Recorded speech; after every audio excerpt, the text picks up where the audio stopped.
ਤੇ ਗੱਲ ਕਰੀਏ ਪੰਜਾਬ ਸਰਕਾਰ ਦੀ, ਕਹਿੰਦੇ ਬਿਜਲੀ ਦਾ ਝਟਕਾ ਹੀ ਦਿੱਤਾ ਹੈ ਪੰਜਾਬ ਸਰਕਾਰ ਨੇ।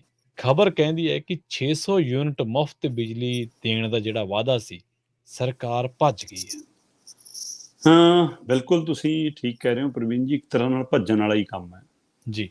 ਜਦੋਂ ਚੋਣਾਂ ਦੇ ਦੌਰਾਨ ਗਰੰਟੀਆਂ ਦਿੱਤੀਆਂ ਸੀ ਤਦ ਕਿਹਾ ਸੀ ਕਿ ਪੰਜਾਬ ਦੇ ਹਰ ਵਾਸੀ ਨੂੰ, ਹਰ ਘਰ ਨੂੰ, ਹਰ ਕਨੈਕਸ਼ਨ ਲੈਣ ਵਾਲੇ ਨੂੰ 300 ਯੂਨਿਟ ਹਰ ਮਹੀਨੇ ਮੁਫਤ ਮਿਲੇਗਾ। ਜੀ।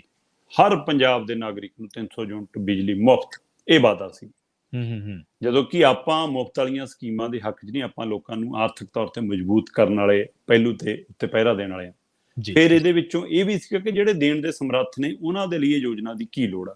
ਪਰ ਹੁਣ ਸਰਕਾਰ ਆਪਣੇ ਵਾਅਦਿਆਂ ਤੋਂ ਜਦੋਂ ਮੁੱਕਰਦੀ ਹੈ ਤਦ ਉਸ ਪਹਿਲੂ ਨਾਲ ਸਵਾਲ ਹੈ। ਫਿਰ ਉਸ ਤੋਂ ਬਾਅਦ ਜਦੋਂ ਸਰਕਾਰ ਸੱਤਾ 'ਚ ਆ ਗਈ ਤਦ ਉਹਦੇ ਵਿੱਚ ਖੇਡ-ਮੇਡ ਹੋਣ ਲੱਗ ਗਿਆ। ਐਸੀ ਭਾਈਚਾਰੇ ਨੂੰ ਅੱਡ ਰੱਖ ਲਓ ਜੀ, ਜਰਨਲ ਨੂੰ ਅੱਡ ਰੱਖ ਲਓ ਜੀ। ਫਿਰ ਉਹ ਥੋੜਾ ਜਿਹੀ ਖਿੱਚੋਤਾਣ ਹੋਈ, ਫਿਰ ਉਸ ਫੈਸਲੇ ਤੋਂ ਪਿੱਛੇ ਹਟੇ।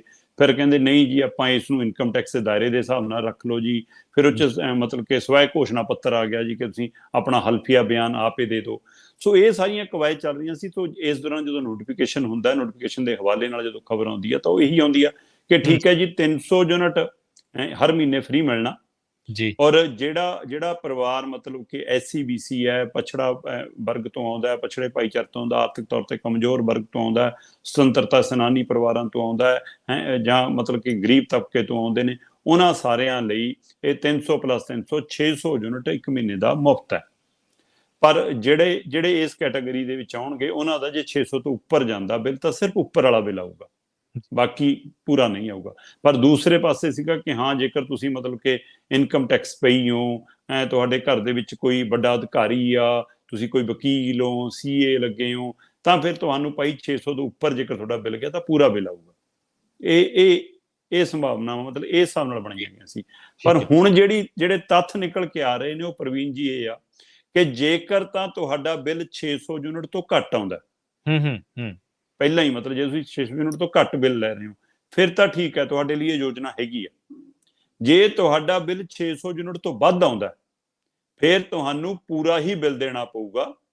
ਕੋਈ ਤੁਹਾਡੇ ਲਈ ਇਹ ਸਕੀਮ ਨਹੀਂ ਹੈਗੀ। ਤੇ ਜੇ ਤੁਸੀਂ ਸਵੈ ਘੋਸ਼ਣਾ ਪੱਤਰ ਨਹੀਂ ਦਿੰਦੇ, ਜੇ ਤੁਸੀਂ ਸਵੈ ਘੋਸ਼ਣਾ ਪੱਤਰ ਆਪਣਾ ਹਲਫੀਆ ਬਿਆਨ ਦੇ ਦਿੰਦੇ ਹੋ, ਫਿਰ ਤੁਹਾਨੂੰ ਉਹ ਯੋਜਨਾ ਸ਼ਾਮਲ ਕੀਤਾ ਜਾ ਸਕਦਾ। 600 ਤੋਂ ਉੱਪਰ ਜੇ ਤੁਸੀਂ ਆਓਗੇ ਤੁਹਾਨੂੰ ਉੱਪਰ ਵਾਲਾ ਬਿੱਲ ਲੱਗੂਗਾ, ਪੁਰਾਣਾ ਮਾਫ ਹੋ ਜਾਊਗਾ, ਪਿਛਲਾ ਨਹੀਂ ਆਊਗਾ 600 ਯੂਨਿਟ ਦਾ। ਪਰ ਜੇ ਤੁਸੀਂ ਨਹੀਂ ਦਿੰਦੇ ਫਿਰ ਵੀ ਤੁਹਾਨੂੰ ਪੂਰਾ ਆਊਗਾ। ਤੇ ਦੇਣਾ ਕਿਹਨਾਂ ਨੇ ਆ? ਦੇਣਾ ਉਹਨਾਂ ਨੇ ਆ ਜਿਨ੍ਹਾਂ ਦਾ 600 ਤੋਂ ਉੱਪਰ ਜਾਂਦਾ। ਤੇ 600 ਤੋਂ ਉੱਪਰ ਜਾਣ ਵਾਲੇ ਨੇ ਜਿਹੜਾ ਘੋਸ਼ਣਾ ਪੱਤਰ ਦੇਣ ਦੀ ਹਦਾਇਤ ਇਹਨਾਂ ਨੇ ਹੁਣ ਵੈਬਸਾਈਟ ਤੇ ਪਾਇਆ ਆਪਣੇ ਤੇ, ਉਹਦੇ ਵਿੱਚ ਪਾਇਆ ਕੀ ਆ ਜੀ ਕਿ ਮੈਂ ਜਾਂ ਮੇਰਾ ਪਰਿਵਾਰ ਦਾ ਕੋਈ ਮੈਂਬਰ ਇਨਕਮ ਟੈਕਸ ਪਈ ਨਹੀਂ ਹੈ। ਮਤਲਬ ਜੇ ਤੁਸੀਂ ਇਨਕਮ ਟੈਕਸ ਪਈ ਹੋ ਤਾਂ ਤੁਹਾਡਾ ਬਿੱਲ ਪੂਰਾ, ਫਿਰ ਤੁਹਾਡੇ ਲਈ ਯੋਜਨਾ ਨਹੀਂ ਹੈ।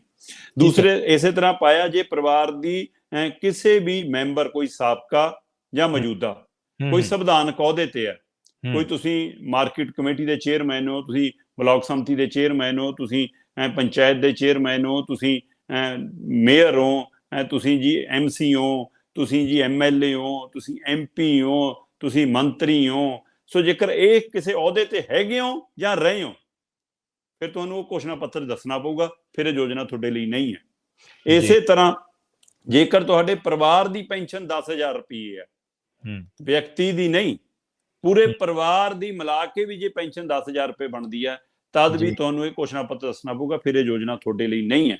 ਇਸੇ ਤਰ੍ਹਾਂ ਜੇਕਰ ਤੁਸੀਂ ਮੰਨ ਲਓ ਤੁਸੀਂ ਡਾਕਟਰ ਹੋ, ਤੁਸੀਂ ਵਕੀਲ ਹੋ, ਤੁਸੀਂ CA ਹੋ, ਤੁਸੀਂ ਇੰਜੀਨੀਅਰ ਹੋ, ਤੁਸੀਂ ਆਰਕੀਟੈਕਟਰ ਹੋ, ਫਿਰ ਇਹ ਚੀਜ਼ਾਂ ਦਾਇਰੇ ਚ ਆਉਂਦੇ ਹੋ, ਇਹਦਾ ਤਾਂ ਤੁਸੀਂ ਇਨਕਮ ਟੈਕਸ ਪੇਈ ਵੀ ਹੋਵੋਗੇ। ਜੇ ਨਹੀਂ ਵੀ ਹੈਗੇ ਤੁਸੀਂ ਤਾਂ ਵੀ ਇਸ ਕੈਟਾਗਰੀ ਚ ਆਉਂਦੇ ਹੋ, ਫਿਰ ਤੁਹਾਨੂੰ ਇਹ ਐਲਾਨ ਕਰਨਾ ਪਊਗਾ, ਫਿਰ ਇਹਦਾ ਮਤਲਬ ਯੋਜਨਾ ਤੁਹਾਡੇ ਲਈ ਨਹੀਂ ਹੈ। ਤਾਂ ਇਹ ਖੁਦ ਮਤਲਬ ਕਿ ਹੁਣ ਬਕਾਇਦਾ ਤੌਰ ਤੇ ਪਾਵਰਕੌਮ ਦੇ ਆਪਣੀ ਵੈਬਸਾਈਟ ਦੇ ਉੱਤੇ ਇਹ ਐਲਾਨਨਾਮਾ, ਇਹ ਹਲਫੀਆ ਬਿਆਨ ਦੀ ਕਾਪੀ ਪਈ ਹੈ ਤੇ ਉਹਦੇ ਵਿੱਚ ਇਹ ਸਾਫ਼ ਲਿਖਿਆ ਗਿਆ ਕਿ ਜੇਕਰ ਤੁਸੀਂ 600 ਯੂਨਿਟ ਤੋਂ ਉੱਪਰ ਤੁਹਾਡਾ ਬਿੱਲ ਆਉਂਦਾ ਤਾਂ ਤੁਹਾਡੀ ਯੋਜਨਾ 'ਚ ਸ਼ਾਮਲ ਹੋਣ ਦਾ ਤਰੀਕਾ ਇਹ ਆ ਕਿ ਭਾਈ ਤੁਸੀਂ ਆਹ ਘੋਸ਼ਣਾ ਪੱਤਰ ਦਿਓ। ਤੇ ਜੇ ਫਿਰ ਤੁਹਾਡੇ ਲਈ ਹੈ ਕਿ 600 ਤੋਂ ਉੱਪਰ ਵਾਲਾ ਆਊਗਾ, ਥੱਲੇ ਵਾਲਾ ਨਹੀਂ ਆਊਗਾ। ਪਰ ਜਦੋਂ ਤੁਸੀਂ ਘੋਸ਼ਣਾ ਪੱਤਰ ਦੇਣਾ ਤਾਂ ਉਹਦੇ ਵਿੱਚ ਆਹ ਚੀਜ਼ਾਂ 'ਚ ਜੇ ਤੁਸੀਂ ਕਿਸੇ ਵੀ ਕੈਟਾਗਰੀ 'ਚ ਹੈਗੇ ਹੋ ਫਿਰ ਤੁਹਾਡਾ ਪੂਰਾ ਬਿੱਲ ਆਉਣਾ। ਸੋ ਇਸ ਲਈ ਲਗਭਗ 70% ਪੰਜਾਬ ਹੁਣ ਇਸ ਯੋਜਨਾ ਤੋਂ ਬਾਹਰ ਹੈ। ਜੀ। ਸੋ ਇਹ ਐਲਾਨ ਬੜਾ ਚੰਗਾ ਲੱਗਣਾ। ਇਹ ਗੁਜਰਾਤ 'ਚ ਵੀ ਵਿਕ ਰਿਹਾ, ਇਹ ਹਿਮਾਚਲ 'ਚ ਵੀ ਵਿਕ ਰਿਹਾ, ਰਾਜਸਥਾਨ 'ਚ ਵੀ ਵੇਚ ਰਹੇ ਨੇ, ਹਰਿਆਣੇ 'ਚ ਵੀ ਵੇਚਣ ਨੂੰ ਤਿਆਰ ਨੇ। ਤੇ ਦਿੱਲੀ 'ਚ ਵੀ ਜਾ ਕੇ ਦੱਸਦੇ ਨੇ ਕਿ ਅਸੀਂ ਪੰਜਾਬ 'ਚ ਵੀ ਦੇਤੀ, ਦਿੱਲੀ 'ਚ ਦਿੰਦੇ ਸੀ, ਪੰਜਾਬ 'ਚ ਵੀ ਦੇਤੀ। ਸੋ ਇਸ ਲਈ ਇਹ ਦੱਸਣ ਲਈ ਬਹੁਤ ਵਧੀਆ ਲੱਗਦਾ। ਹਾਂ, ਦਿੱਲੀ 'ਚ ਲੋਕ ਕਹਿੰਦੇ ਨੇ ਸਾਨੂੰ ਮਿਲਦੀ ਆ ਸਹੂਲਤ, ਪਰ ਦਿੱਲੀ ਇੱਕ ਸ਼ਹਿਰ ਹੈ ਪ੍ਰਵੀਨ ਜੀ, ਦਿੱਲੀ ਇੱਕ ਨਗਰ ਨਿਗਮ ਹੈ।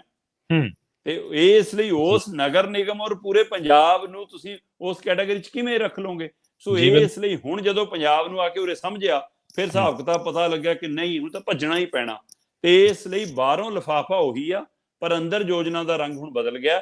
ਇਸ ਲਈ ਇਹ 600 ਯੂਨਿਟ ਵਾਲਾ, ਹਾਂ, ਲੋੜਵੰਦ ਪਰਿਵਾਰਾਂ ਲਈ ਇਹ ਚੰਗੀ ਰਾਹਤ ਹੋਊਗੀ ਜੀ, ਜ਼ਰੂਰਤਮੰਦ ਪਰਿਵਾਰਾਂ ਲਈ ਇਹਦੇ ਵਿੱਚੋਂ ਚੰਗੀ, ਤੁਸੀਂ ਕਹਿ ਸਕਦੇ ਹੋ ਕਿ ਉਹਨਾਂ ਨੂੰ ਇਸ ਵਿੱਚੋਂ ਚੰਗਾ ਫਾਇਦਾ ਹੋ ਸਕਦਾ। ਪਰ ਸਵਾਲ ਇਹ ਹੈ ਕਿ ਤੁਸੀਂ ਫਿਰ ਸਾਰਿਆਂ ਨੂੰ ਸਬਜ਼ ਬਾਗ ਕਿਉਂ ਦਿਖਾਏ ਸੀ? ਸਿਰਫ ਵੋਟਾਂ? ਮੇਰਾ ਸਵਾਲ ਇਸ ਗੱਲ ਤੇ ਆ ਕਿ ਸਿਰਫ ਵੋਟਾਂ ਲੈਣ ਲਈ ਤੁਸੀਂ ਹਰ ਵਰਗ ਨੂੰ ਭਰਮਾਇਆ, ਜਿਹਦੀ ਜਿੰਨੀ ਆਰਥਿਕ ਤੌਰ ਤੇ ਸਮਰੱਥਾ, ਤੁਸੀਂ ਉਹਨੂੰ ਵੀ ਲਾਲਚ ਦਿੱਤਾ ਕਿ ਤੇਰਾ ਵੀ ਬਿੱਲ ਮਾਫ। ਕਿਉਂਕਿ ਸਾਨੂੰ ਮਾਫੀ ਸ਼ਬਦ ਬੜੀ ਚੰਗੀ ਲੱਗਦੀ ਆ। ਮਾਫੀ ਸ਼ਬਦ ਜਿਹੜਾ ਭਰਮਾਉਂਦਾ, ਇਹ ਸਾਨੂੰ ਨਾ, ਜਿਹੜਾ ਫ੍ਰੀ ਸ਼ਬਦ, ਮੁਫਤ ਸ਼ਬਦ, ਇਹ ਸਾਨੂੰ ਭਰਮਾਉਂਦਾ, ਇਹ ਬੜਾ ਕਮਾਲ ਦਾ। ਇਹ ਤੋਂ ਅਸੀਂ ਪ੍ਰਭਾਵਿਤ ਹੁੰਦੇ ਹਾਂ। ਅਸੀਂ ਇਸ ਚੱਕਰ 10,000 ਦੀ ਚੀਜ਼ ਵੀ ਖਰੀਦ ਲੈਣਾ ਕਿ ਨਾਲ ਇੱਕ ਡੱਬਾ ਗਿਫਟ ਮਿਲਣਾ, ਇੱਕ ਕੱਪ ਮੁਫਤ ਮਿਲਣਾ। ਸੋ ਆ ਜਿਹੜਾ ਸਕੀਮ ਆ, ਚੀਨੀ ਵਾਲੇ ਚਾਹ ਪੱਤੀ ਵਾਲੇ ਲਿਫਾਫੇ 'ਚ ਚਮਚਾ ਨਿਕਲੂਗਾ ਜੀ ਤੁਹਾਨੂੰ। ਸੋ ਉਹ ਜਿਹੜੀਆਂ ਚੀਜ਼ਾਂ ਨੇ, ਇਹ ਉਸੇ ਤਰ੍ਹਾਂ ਦੀ ਸੀ ਕਿ ਸਿਰਫ ਵੋਟਾਂ ਲੈਣੀਆਂ ਸੀ।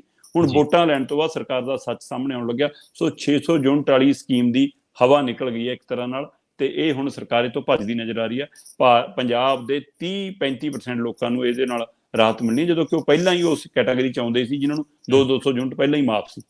ਜੀ ਜੀ ਜੀ।